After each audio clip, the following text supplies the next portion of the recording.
Very good morning to all of you.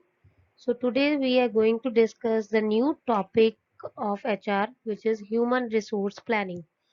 जैसे हमने पहले भी डिस्कस किया है कि human resource is the very important part और an asset of an organization. अपने एम्प्लॉयज को मैनेज करना ये ऑर्गेनाइजेशन की फर्स्ट एंड फॉरमोस्ट ड्यूटी है, क्योंकि एम्प्लॉयज के बेसिस पे ही हमारे जो भी लॉन्ग टर्म और शॉर्ट टर्म ऑब्जेक्टिव्स हैं वो सारे कंप्लीट होंगे। सो ह्यूमन रिसोर्स प्लानिंग का क्या मतलब आता है? What is human resource planning? Human resource planning is subsystem of total organizational planning. HRP facilitates the realization of the company's objectives for the future by providing the right type and number of personnel.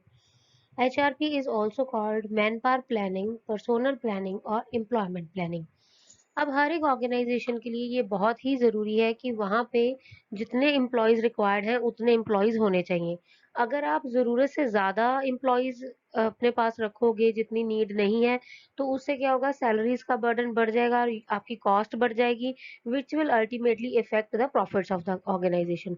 सो ये बहुत ज़रूरी है कि जितने number of employees चाहिए हमें उतने employees हमारे पास हों, plus right type of employees हमारे पास हो। मतलब जैसे एम्प्लॉयज चाहिए वैसे एम्प्लॉयज हमारे पास हो, जिन जो क्वालिटीज हमें चाहिए वैसे होने चाहिए। तो उसके लिए एक प्रॉपर प्लानिंग करनी पड़ती है स्टार्टिंग से ही कि what are the companies objective, किस पोजीशन के लिए, किस रैंक के लिए हमें कौन सा बंदा चाहिए, कितनी क्वालिफिकेशंस होनी चाहिए, उसकी क्या क्या उसके पास क्वालिटीज होनी चाहिए, तभी वो उस पोस्ट के लिए एप्लीकेबल है। तो उस सारी प्लानिंग करना और वो ह्यूमन रिसोर्स को अपने ऑर्गेनाइजेशन में लेके आना, उनको रिटेन करना, which that is called as human resource planning.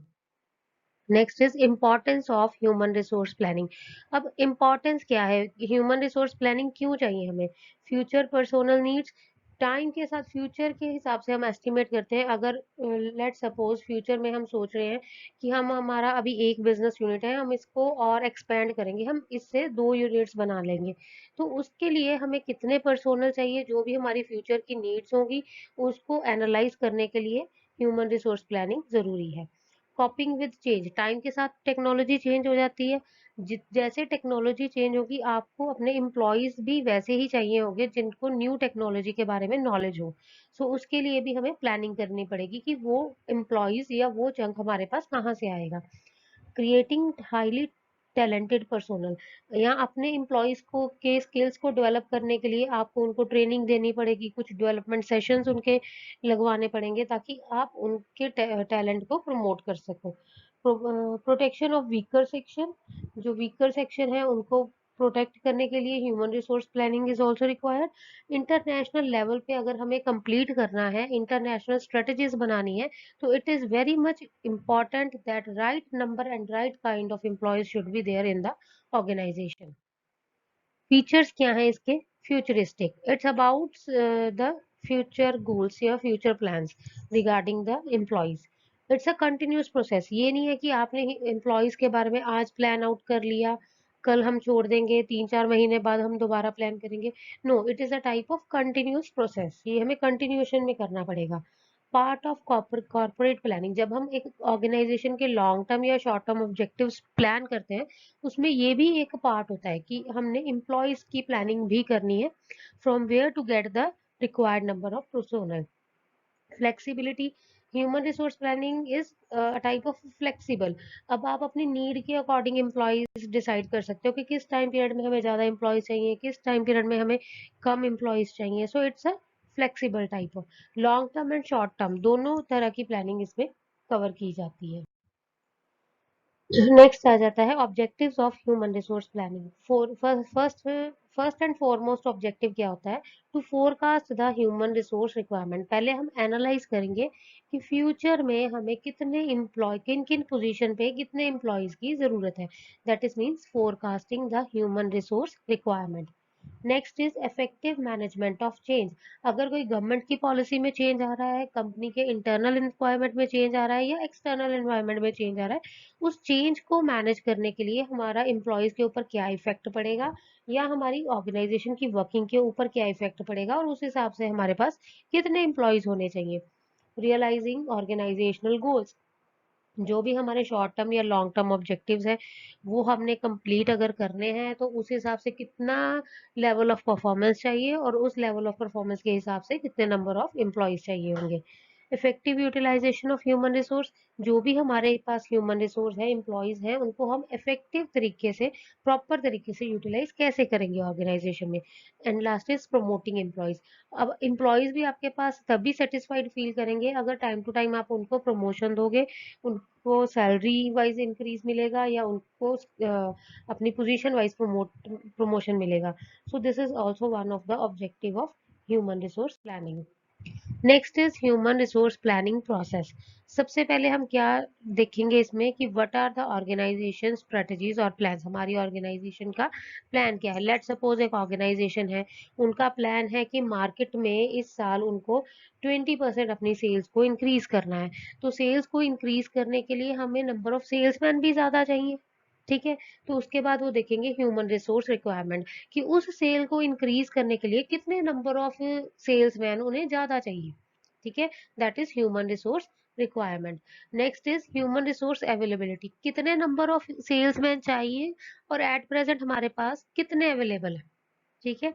वो हो गया human resource availability. Next is assessment of human resource needs, gap analysis. उसके बाद हम देखेंगे कि हमें जो एम्प्लॉयज चाहिए वो हम कहाँ से ले सकते हैं और उनकी क्या नीड्स है, उनको क्या ट्रेनिंग देनी है, क्या डेवलपमेंट सेशंस उनके लगवाने हैं ताकि वो अपना टारगेट जो है वो अचीव कर सके। जो भी हमने डिसाइड किया होगा then we will take it as our action plan, and last is implement that plan so that we can achieve the objectives of the organization. Next is needs of human resource planning. अब जरूरत क्या है human resource planning करने की। First is employment unemployment situation, ठीक है।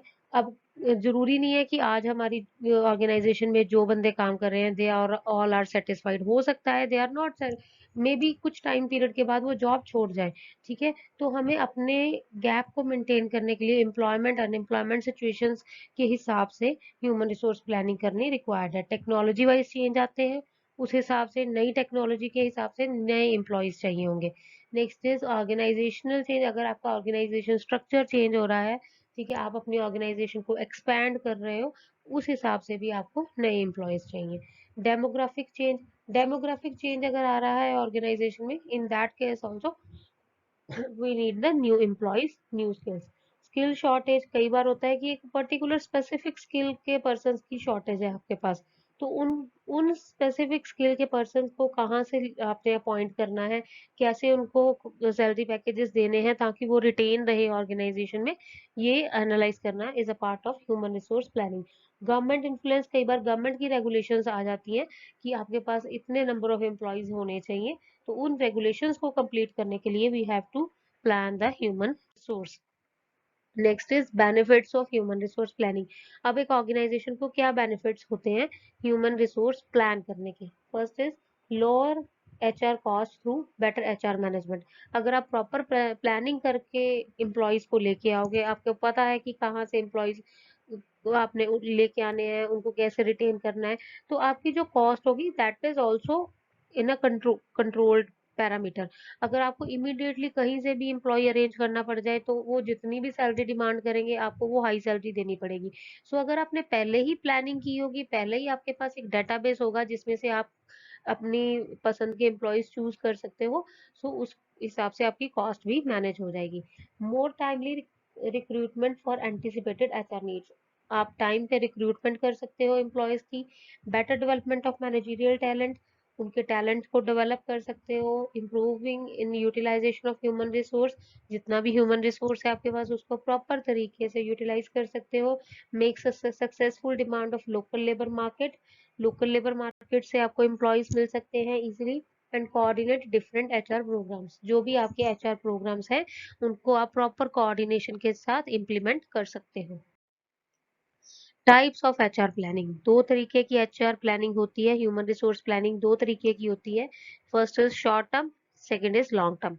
Short term में क्या आ जाता है, approaches to matching a weak individual and a job, ठीक है। पहले हम एक एम्प्लॉय को उसकी जॉब के हिसाब से, ठीक है, उसकी जॉब के साथ उसको मैच करने के लिए उसको वो स्किल्स की ट्रेनिंग देते हैं for optimum utilization of the strong increment. और जो हमारे पास स्ट्रॉन्ग एम्प्लॉयज हैं जो पहले से ही हर एक स्किल के साथ इक्विप्ड है, उनको हम प्रॉपर तरीके से यूटिलाइज करते हैं।